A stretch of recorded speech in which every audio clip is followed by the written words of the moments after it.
college girls are these days. She probably seduced Ted and then regretted it later.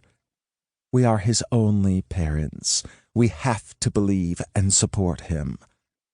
Back in his childhood bedroom, for the last 7 years, he had used his free time playing the latest violent video games and watching crime shows. He had noticed that TV criminals cased a joint before breaking in. So Ted did the same. In his favorite episode of NCIS, the burglar watched the victim's house 24/7 for several weeks. But Ted didn't have that kind of dedication, and he didn't want to miss dinner. So for 3 evenings in a row, he sat in the Porsche across the street from the Preston house so that he could observe who went in and out. It would have been monotonous, but he passed the time by dictating suggestive questions to Siri on his iPhone and chain-smoking designer cigarettes that he had stolen from 7-Eleven.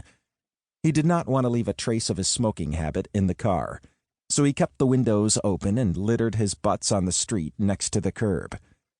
Each night, he saw the entire family moving around in the house through the undraped windows.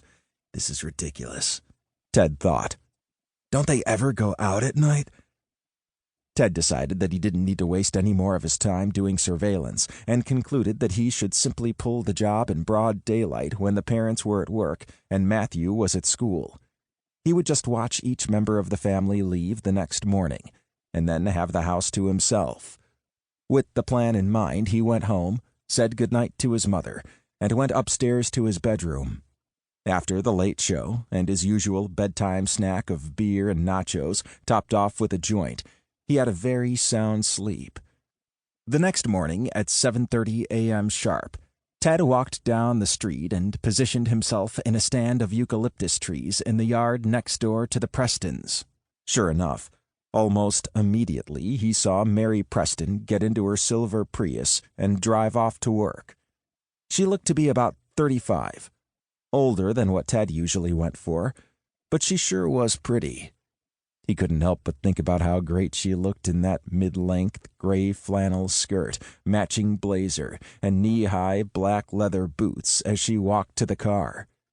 Soon thereafter, Matthew came out of the house and was picked up by the private shuttle bus hired by the parents of the area to safely transport their precious children to local elementary and middle schools.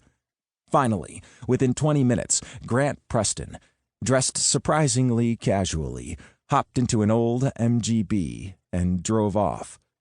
Ted waited another minute or two before he came out of the trees. Seeing no one else on the street other than gardeners and old pickup trucks, he scurried the few feet to the Prestons' long cobblestone driveway and stared at the front of the house.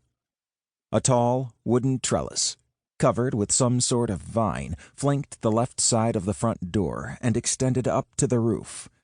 The trellis looked sturdy enough for climbing. He saw what appeared to be a cracked-open bathroom window on the second story, right next to the vine. The rustic cobblestone lane passed under a rose-covered archway alongside the mansion, leading to a circular parking area and garage behind the house. He had it all planned out. If every door was locked, he would look for an accessible window on the back side of the house. If that failed, he would make sure the coast was clear, and then he would climb up the front yard trellis to the bathroom. Nothing could go wrong.